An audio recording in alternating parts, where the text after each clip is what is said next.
Welcome to Allies or Enemies. I'm Jess. And I am Sean, and today we are talking about family games, and specifically 5 family games, and even more specifically 5 Funko family games. And Funko did supply these games, but they are not paying us to make this video. They didn't ask us to make this video. They gave us these games back at UK Gaming Expo. We had a little bit of time to play them, and we thought, you know what, we would like to talk about these.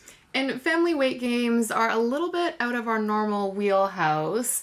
And so we were interested to check them out, and a few of them were a bit of a surprise. Yeah, I looked at these and I thought, I don't know if these are for us. But then there are some real shocks. So let's talk about them, and let's start it off with Big Boss.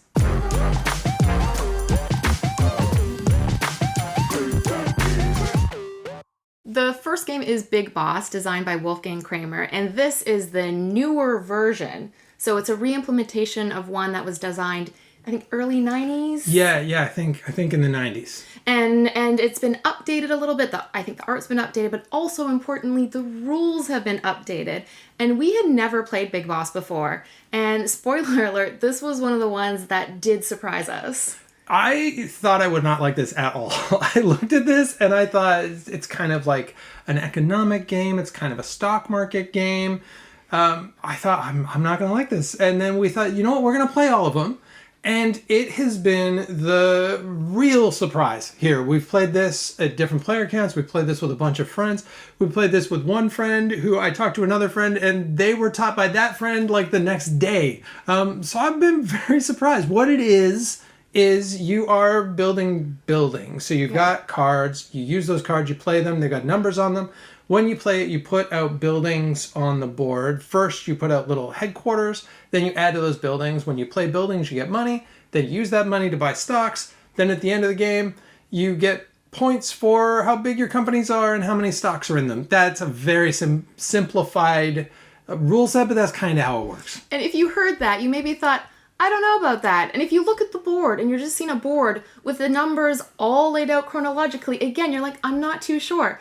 But it is really interesting, and part of how you build them is over time as each one's getting bigger, their stock value increases, but also they're getting wider often. And the exciting times is when a merger happens. So that's when one building and another building are next to each other and the missing piece goes in between. And then it gets bought out. And it can completely change the value of the companies as well. Yeah, and it's if you've played the older version, the big difference in it, because it's got the old rules too. So we've played both rule sets now. In the original rules, you had a stack of the number cards, and you just got one off the top. And so there is still some strategy, but there's a lot of randomness in when you draw those cards. Now there's a card row. And so you're buying from the row, and then you're buying these level cards, which kind of you can play anywhere to raise up as a separate purchase, but they're twice as much. So this means that when you see those ones that are going to join stuff together, people gobble those right away. I found it really interesting at 4 players because I was almost like making alliances with other people who own similar stock shares as well. So there was a little bit of, 2 of us really trying to increase the value of these various companies. The next one we want to talk about is Star Wars Rivals. And Star Wars Rivals is kind of along the vein of Smash Up, if you've played that, or its many expansions, or like Marvel Snap, which is kind of the talk of the town app just lately. It's kind of that, but a tabletop game. Yes, and how it works is it starts with 3 locations, and each side, the dark side and light side, have 3 characters. And you take turns putting the characters out at the different locations. Then you roll the Kyber crystal dice to figure out which of those locations will be the ones that are contested for.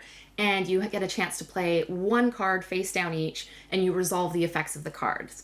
Then you resolve the effects of the locations, and you see who wins and gets those locations. There are 12 locations you go through in total, so it plays in about 15 to 20 minutes, so it is pretty quick. Yeah, and it's just whoever gets more of those locations wins. But there are a few trickies. So first of all, you only get 2 characters in the box. You do get 2 characters and 1 kind of little pog that's meant to be like a stormtrooper or like a rebel trooper.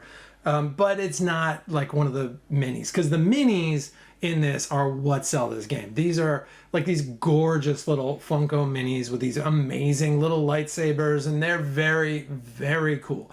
So you will right away want to go out and get a booster, and there are light and dark boosters, but they are blind boosters, and they cost about £5 a pop, because those will give you another character that you can add to the thing, and then you've got 3 actual characters on each side. Yeah, the blind boosters are tricky, and it's something I've never played any of the games like Magic or anything else that has used them. So it was a bit of a surprise to me. And I asked Sean, like, what do you do if you get the same one that you already got? And you're like, yeah, that can happen. Yeah, you'd never come across this before. And it's for, I know a lot of us, for most of us probably, you have bought something in the past that's blind boosters, and you've had that, oh, I didn't get what I wanted. But with Magic cards, you get however many in the pack, or with Pokemon cards, usually you're going to get something that you want. Here, you just get one guy.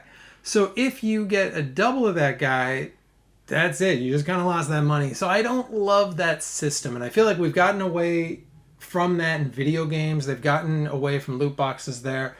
And I kind of wish we did with board games too. But if you are cool with that, if you got people to trade with, whatever, minis are cool. The minis are very fun. I wish I had an Ahsoka mini. I don't want to risk it, but I really do wish, and I'm so tempted. Yeah, you do have to know what you're getting into. And I would say this is very much a game for Star Wars fans.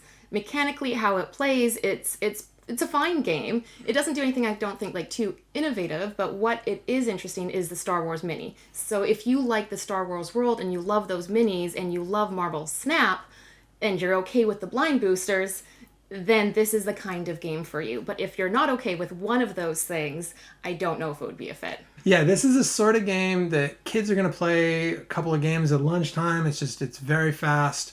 It really is going to come down to, how do you feel about Star Wars? How do you feel about blind boosters? The next game we're going to talk about is also a card game, and it's Indiana Jones Something Wild. And it's a very simple set collection game. On your turn, you're going to put down 1 card, and you're hoping eventually to make a set. And a set is either 3 of the same number or a run of the same color. But the interesting thing is there's this little Indiana Jones toy, and it comes with the card that you're kind of competing for. If you play a card that matches that color, then you get the little figure. And when you have it, it means you're able to activate that special power. So it might be something like 3s become wild, or it gives you a little bit of a choice to make sets a little bit easier. And once you get a set, you then are able to add that active card to your table to be able to use that in the future. And it's super quick. Like, you just play up to 3 of those cards as well. And those powers are really interesting. And the game as a whole, this is just a super simple card game. This is the sort of card game that, non-gamers are going to be into. You can play this with your family. You can play this with, not that your family's necessarily non-gamers, but if they are, you could play this with them. You could play this with, basically, you could play this with anybody. And it's lightning fast, because you only play up to 3 of those special cards. So whoever's won 3 of those first wins the game. But it is interesting that you build up those powers as you go. So when you get the Indiana Jones, if you can steal him, because he's going to get stolen back and forth, you can use those powers, either of those powers, or the power that's active, which obviously makes it go faster and faster. Yeah, I was pleasantly surprised because it looks really simple. It's all primary colors, but it does have the great little Funko figurines art on the cards. So if you like Indiana Jones and you like seeing those figures on it, then the cards are quite clear. And yeah, it was really fast. And I thought the wild aspect of it made it super interesting. And speaking of Raiders of the Lost Ark, the next one we're going to talk about is Indiana Jones Sands of Adventure. And what this is, it's a cooperative game made by Prospero Hall, who are generally pretty good at IP games. They made Horrified, that we love. They've made a whole bunch of other ones that are pretty solid. And it's set in the world of Raiders of the Lost Ark. And you're one of 4 Raiders of the Lost Ark characters. And each turn you're going to go to one of these 5 locations that are kind of in a row. And you're going to do whatever it says in that location. Usually it's something to do with gaining cards, playing cards. Then you're going to roll a dice, and there's either a bad guy is going to come get you, do bad guy stuff, or you're going to put a gem in this little bucket. And once there are too many gems in this bucket, It's going to quickly flip over, and then you got to quickly play all those cards you collected up to punch the bad guy in the face lots of times. Hopefully you knock him out, and then you do that 3 times, and hopefully you win the game. That is very simple, but that's kind of how it plays. And it is that mine shaft thing that you're putting on that is very impressive. It looks really cool. It has a little like snake head on it, and there's a timer. The tricky that we found, at least, is for a number of games, we had to put every single gem in it before it flipped. So it never led to that tension of us being like, oh no, it's flipped, quick, we gotta do the next part right now. We've kind of been like, all right, it's gonna flip next time. Yeah, so that the second part, so it's kind of the day phase, you're moving around to these locations and getting the cards and setting up your hand. Then that second part is this night phase where it's real time and you're just play, and you gotta get the guy before the timer runs out. And when it surprise flips and you gotta suddenly play, it gets really fun when that happens. And that is the fun part, is that night phase, because you can't just play cards to punch the bad guy. You have to set each other up. And so you know, if you've got a color and a suit, you've got to be able to match one of those. So you do communicate to try and work together. Like, oh, I've got a punch, but can you set this thing up so that I can do that punch? But the other tricky is Indiana Jones hates snakes. So if you ever pick up a snake and play a snake, you have to roll the dice until you roll a torch. So there is that scrambling element, but because it's cooperative, I found that part to be really fun. I think one of the things about it is that we did find it was fairly easy. Yeah. I think we've played it 5-6 times, so we like it okay. Yeah. But we've won every one of those times. We haven't lost, and I've never felt like we've been that close to losing. And I think we're interested in finding ways to make it a little bit tougher for ourselves. But I think for like what it is really is, it's a family weight game. And because it does have a fairly high win rate, I think it's going to work for a lot of people, and it's going to work for people with kids as well, because it's pretty simple. Like when you're playing those cards, you're just matching color or you're matching symbol, and you can play those pretty quick, and punching the bad guy is satisfying, and putting those gems into that thing, even when it doesn't flip, is satisfying. But when it flips, and just like the scariness of putting them in, it's that physicality that you love in games. Yes, yeah, you are right. And I think it is more geared towards that audience. So maybe the fact that we found it too easy isn't... It's just because we're so good. Isn't indicative So of the good main at games. audience. And it is more of a challenge at 4, because it means the bad guy is more likely to catch one of the players as well. So I could see a family playing it, that it does lead to a lot of fun with the gems and the frantic suit playing. And everything looks really good. The locations, it all really nailed Raiders of the Lost Ark, and they didn't use movie stills. It's all like art. It looks lovely. Yeah, the art is terrific, and definitely it is a much stronger game at 4 players. I feel like it really shines at the full 4 players. It worked at 2. It worked okay at 2. We crushed them. Get out of here, Nazis. We whooped them at 2. But at 4, that's really the sweet spot for this one. The last game we're going to talk about is Cranium, the 25th Anniversary Edition.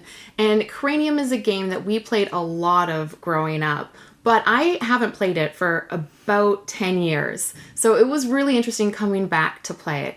And if you're not familiar with Cranium at all, it's a family weight game. You are working in teams, you roll a dice, and that determines what category you're given. And it's 4 different categories, and it's based on creativity, trivia, word, or performing. And if you get it right, you get to advance your token to that color. And then the first team that makes it all the way to the end wins. Yeah, this is a game I hadn't even thought about this game in like 10 years, but I did used to play a lot of this basically when it first came out. Like, I guess it's been 25-ish years. 25 years ago, I was making my family and my friends play this a lot, and this is kind of one of those games that I was very into before I got into the hobby. And I feel like who this is for is, it's really for people who are okay with both the trivia side and the creative side, because you've got this real mix of your drawing stuff, you're answering trivia questions, and then you're also acting stuff. And the acting part is the part that I think trips some people up. And there's a new one in this where you have to move somebody. So they're like kind of your puppet. And I don't remember this being in the older version. And you got to move them around.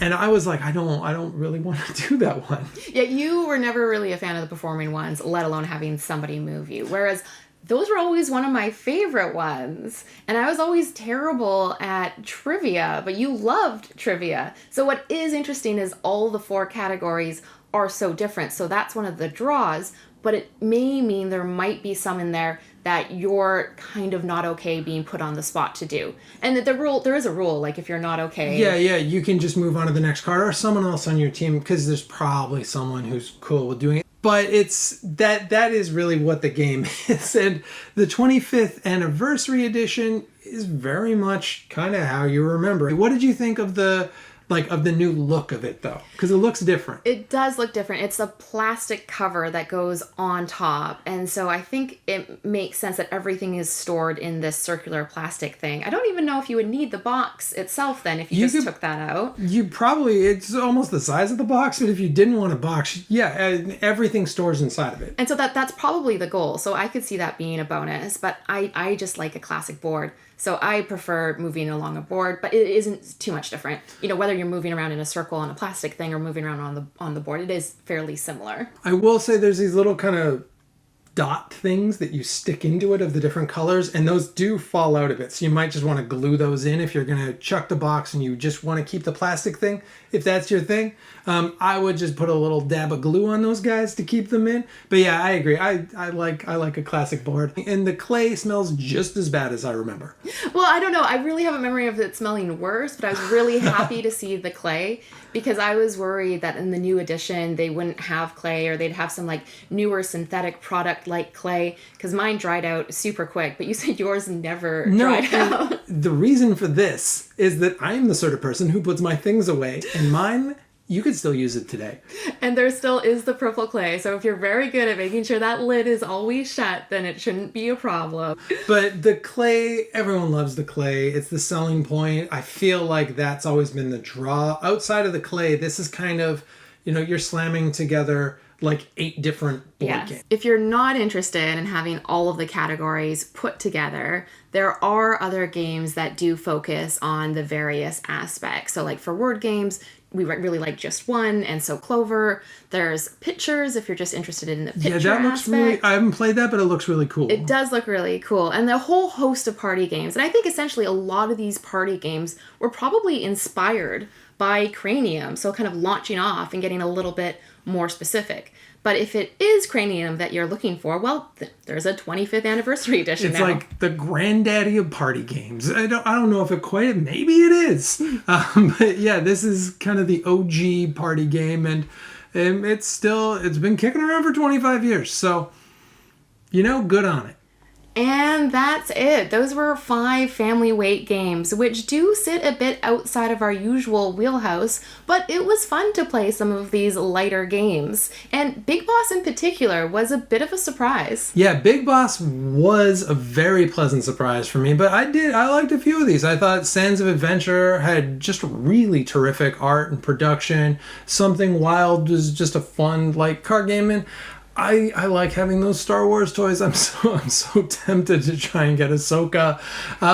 But it was interesting playing those family weight party games. And if you have any suggestions of other ones that we might play, please pop those in the comments, because it might be interesting to play a few more too. And as usual, please like, subscribe, and hopefully we'll see you next time for another game.